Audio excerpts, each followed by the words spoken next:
Hey guys, Joe Pye here at Advanced Innovations. Welcome back to the mini lathe build. I've cleared some production out of the shop and I can spend some time on this. I just love this picture. It actually looks like the real deal. But just look at that. I swear you're looking at a real machine. Anyway, today's piece I'm going to focus on is this guy right here. I was going to get into the gears because I've been touching off on that, but the more I look at it, the more we have all kinds of gear stuff going on back here, and it would be nice to have everything in place that's going to accept the gear. That means I'm also going to have to bounce off the bed, put this rack on, and mount the carriage because there's a lot going on right here. Anyway, this is the headstock casting.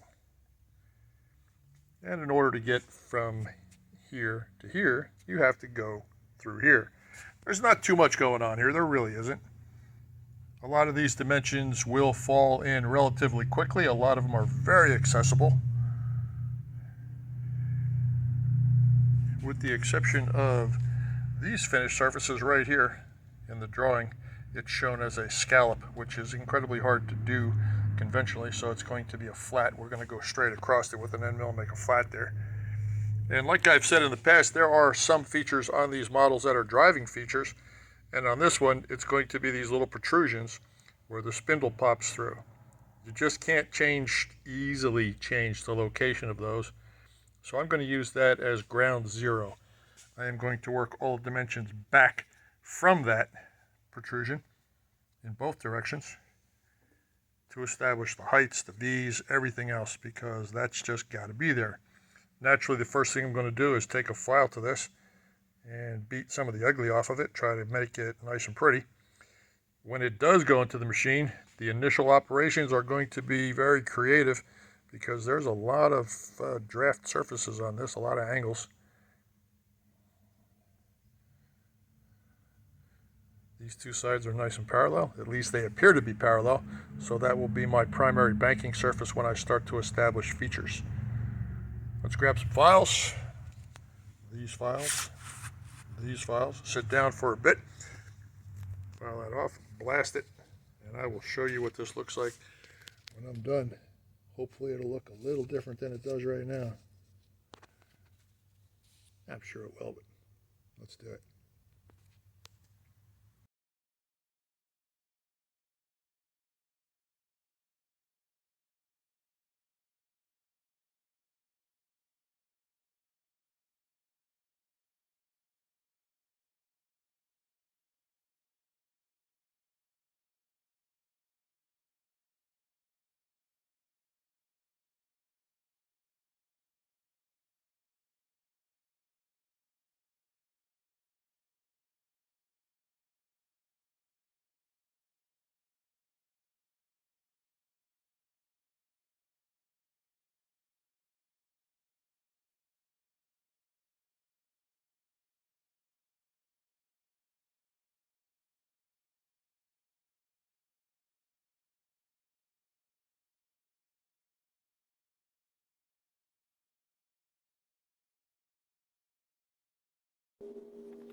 Now let's take a preliminary look at this.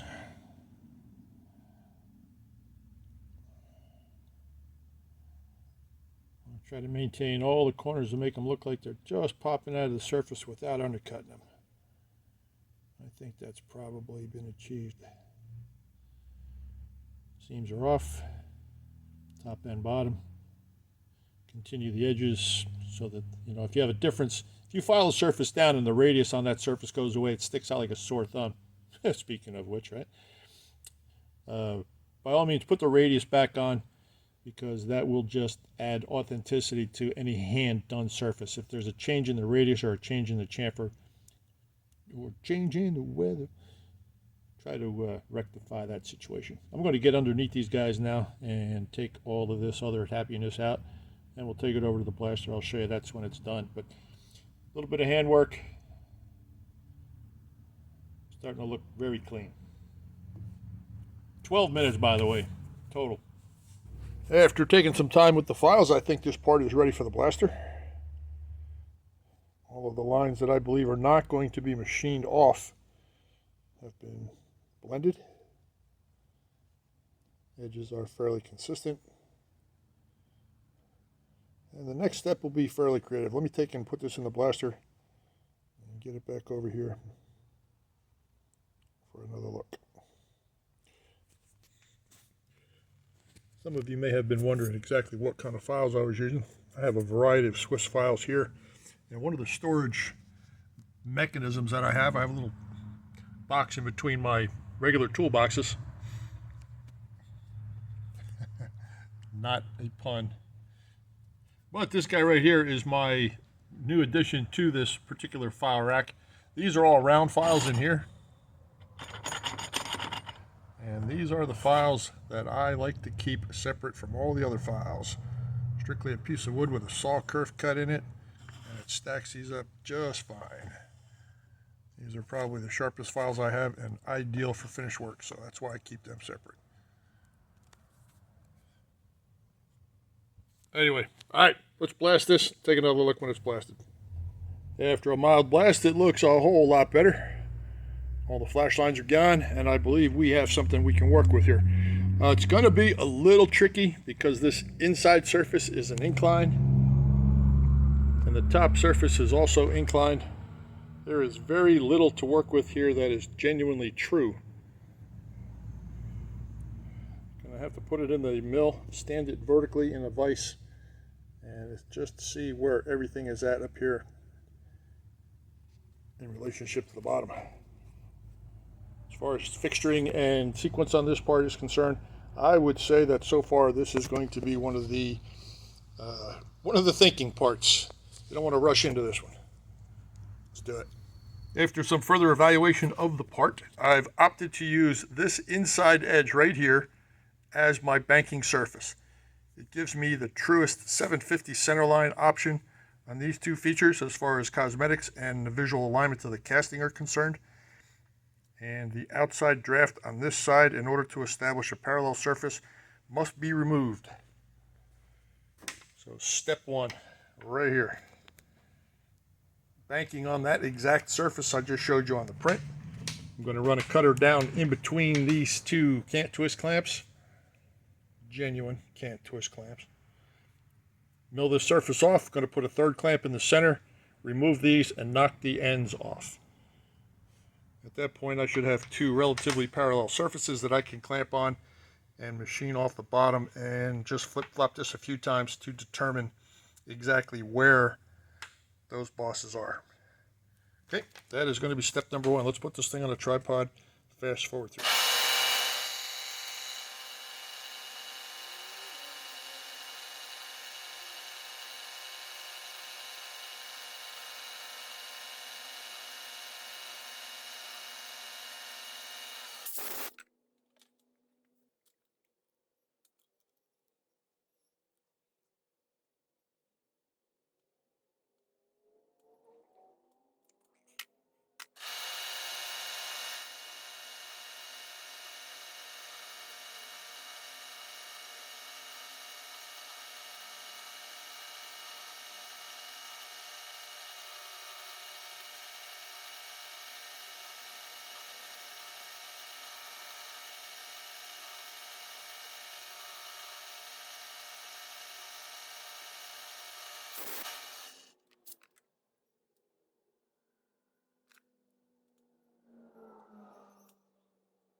All right, that should establish reliable parallel surfaces on the back side and the front. If you choose to do this, make sure that whatever spacer you put under here does not encounter the radius in the back. It will skew the part.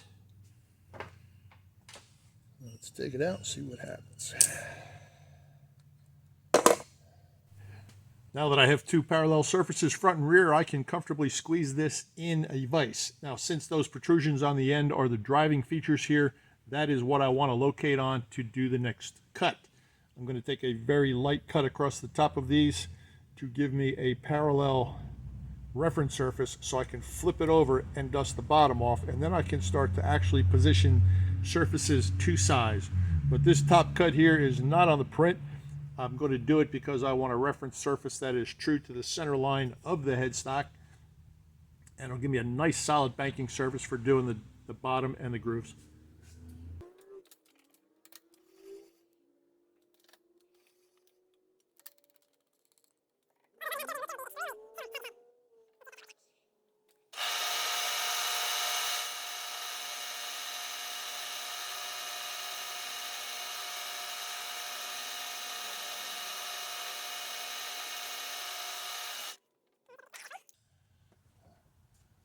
Okay, judging by the size of the flat form, because this is a tapered up and tapered down surfaces because of the way it was cast, look for a very consistent front to rear mark. And I'm very pleased with that. I think that gives me a pretty good indication that this is going to sit nicely when I flip it back over. I'm going to take a little bit more off of there. I want more of a land. I'm realizing that this area here is tapered down, so the majority of the flat is probably going to stop about halfway out. I'm okay with that.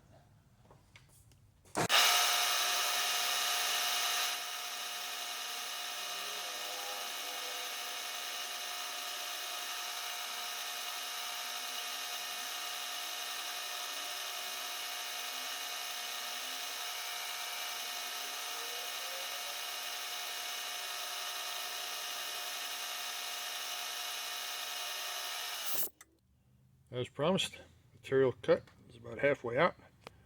This is draft down to the knuckle on the outside. Very consistent width. That's what I was looking for. Now I have a nice parallel surface, nice flat surface. I'm going to flip it over and dust the bottom. Then I can start to inspect the height of this feature right here.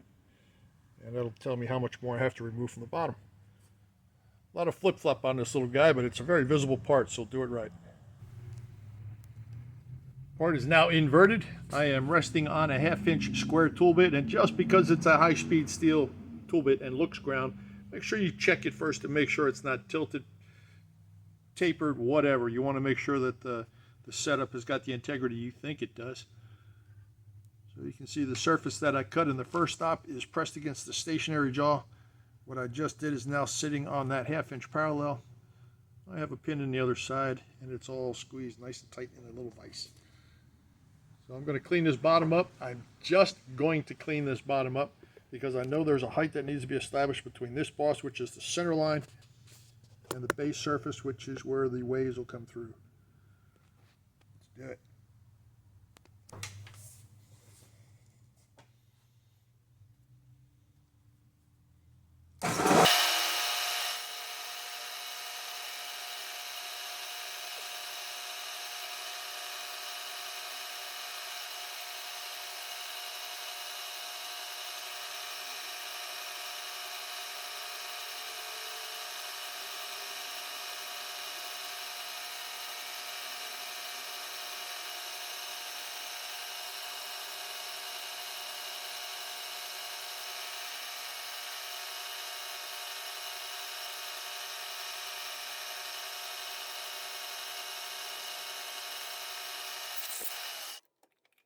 Okay, what we have here is a pre-finished reference surface. By knowing the diameter of the protrusions and the required height from the bottom to the center line, I can use a height gauge. I'm going to use a drop indicator in blocks, actually. Let's just take that out of there. Show you what we got. Wrong handle. There we go. That's better.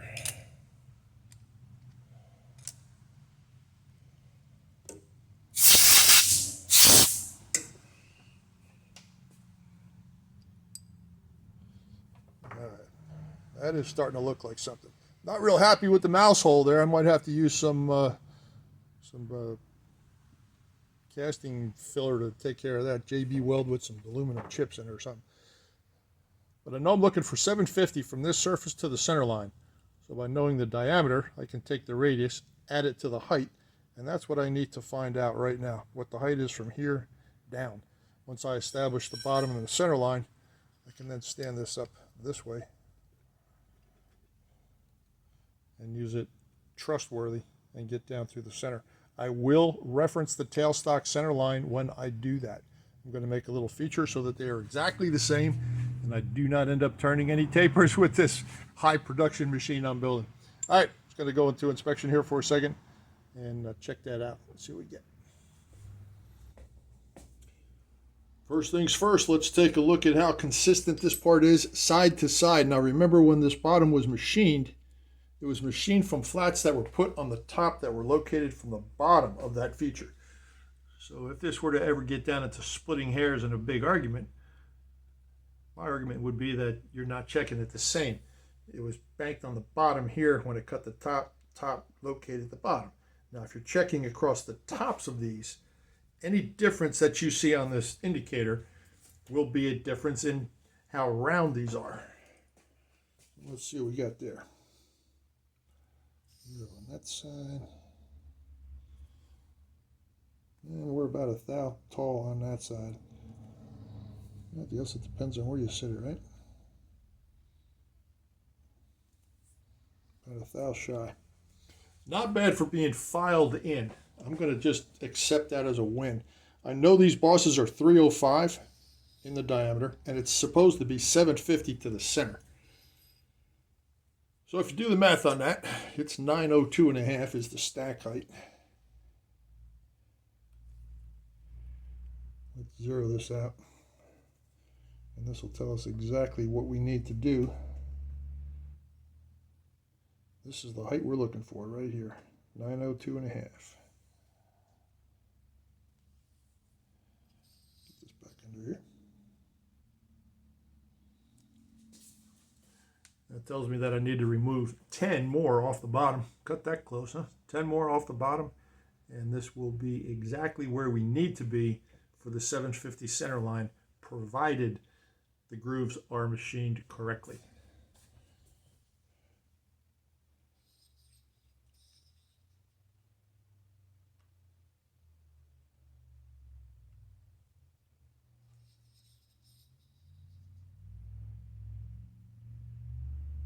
I'm going to split the difference there. I'm going to go with 9. I'm going to set it back in the exact same setup it was just in, remove 9 off the bottom, and move on to cutting the remainder of the features. Now that we have a bunch of trustworthy surfaces that we can clamp and locate and measure from, it is time to put this back in the vise, the main vise, and just channel everything out. I'm going to side mill everything here with the exception of the ears on the outside. And I can assume, since I don't see it anywhere on this print, that this 1-inch 438 is symmetrical about center line. There's no reference to any of the other surfaces that I can see immediately. Anyway, you can see the advantage of having parallel front and rear and square sides. I'm going to start by knocking the center out first, and I'm going to visually align it to the insides of these castings. Once I find my center line, I can do everything from there. Let's put this on a tripod and do it. Should be relatively quick and easy. I'm standing behind the machine right now, and I'm going to use a 500 diameter gauge pin. I'm going to move the table back and forth on the x-axis until each side of that pin is tangent to the inside of the casting. I'll be setting my 0 points at that point, and I can tell how far apart that is.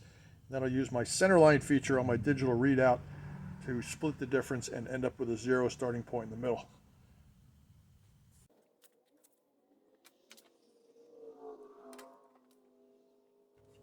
This is where you get out your good glasses for this one. Or you call in the younger guy to figure this out.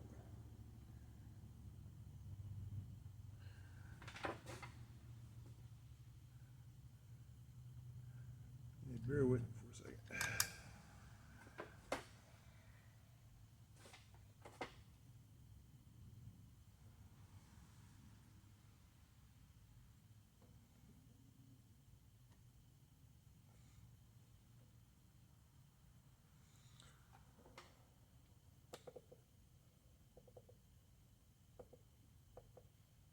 Okay, right now I've got my x-axis zeroed on the inside of this flange.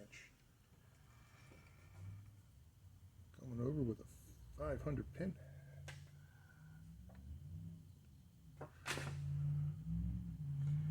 And I'm using the shadow technique. I'm looking past the pin and I'm looking at the reflection on the column of the machine. Gives me a much better visualization of what's going on here. All right, we have 856 and a half, 8565.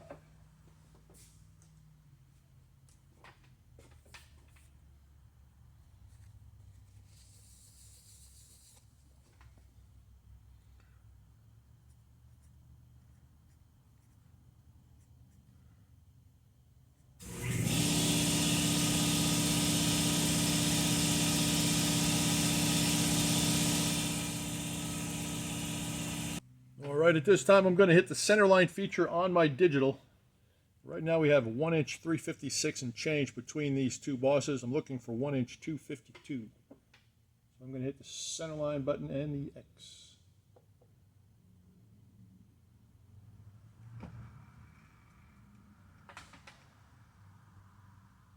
According to all things digital and electronic, that is the center of the world right there.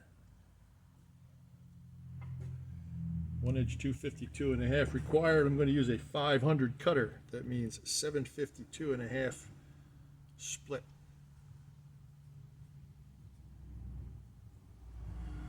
Or 376 each way.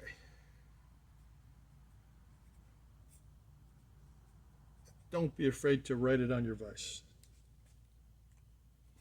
And whatever you do, whatever numbers that you come up with, make sure that you use the cutter for the size that you calculated, or you could get yourself in some trouble. Just saying. Seen it happen. Use a 500 pin. I'm going to put a 500 cutter in. Best way to remember it.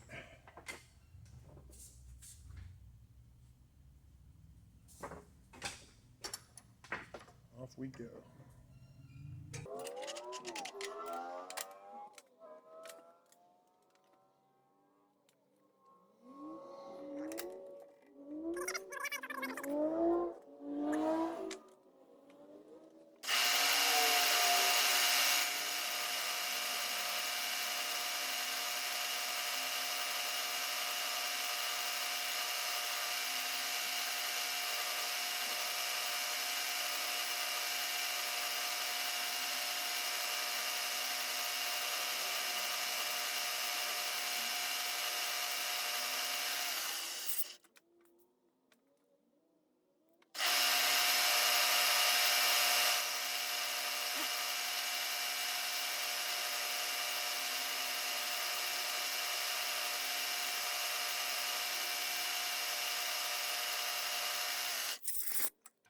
Okay, for a variety of reasons, your table might shift, your cutter might be undersized, your digital might need calibrating. Do not go to the number the first try. Stay a little bit away, check it, compare everything, and finish it up.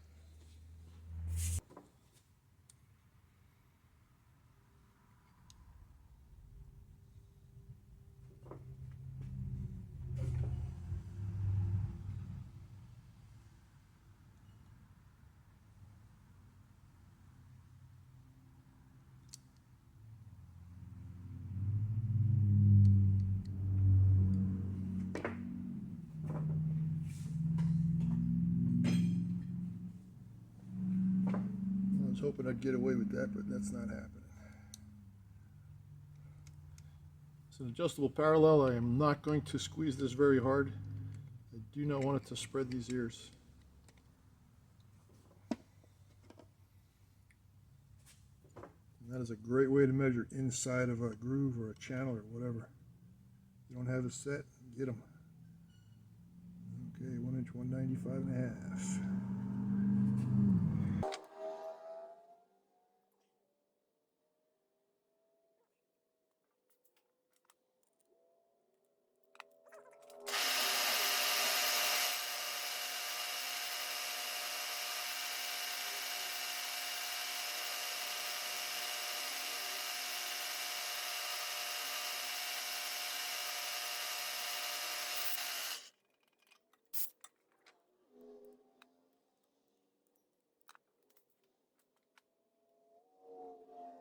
1" 252 and about 3/10. That is outstanding. I'll take it. Excellent. Knowing that the cutter is accurately centered and knowing exactly what the offset is, I can make my shifts to bring in the outside. Looking for 344 on the outside. That's just under 10 millimeters thick on the outside. And with the inside removed, that will be a direct reading. Piece of cake. Yep.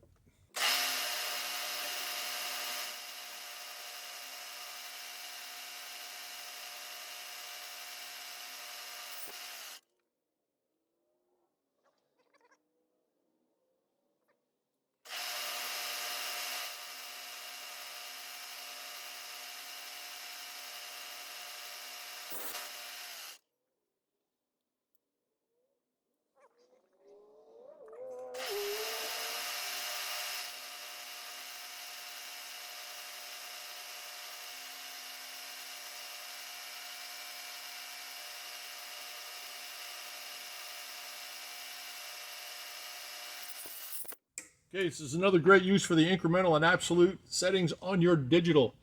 Retain the 0 center line on the absolute, and when you're working on other features, use the incremental to 0. I just zeroed the incremental on the digital. When I measure this, it will be a direct shift on the digital to bring this into size.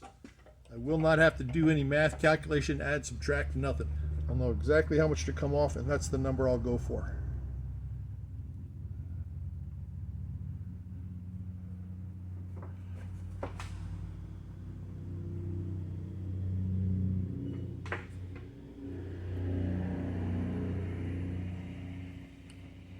That is 409.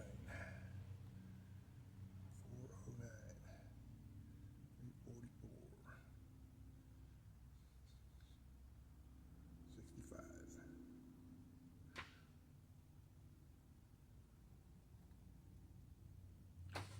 65 it is.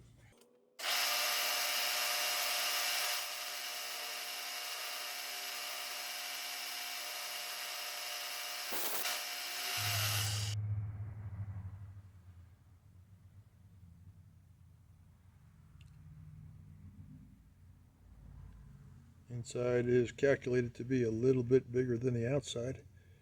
And any difference or visual difference in the height of these bosses can be attributed to the thickness of these flanges, so be fair when you make your decision on that. But I'm pleased so far the sequence is working out very well. I need to stand it up now and do the rest. But I have to look at how much time we've spent doing it just this far and figure out if part 2 might be in order. Hang in there.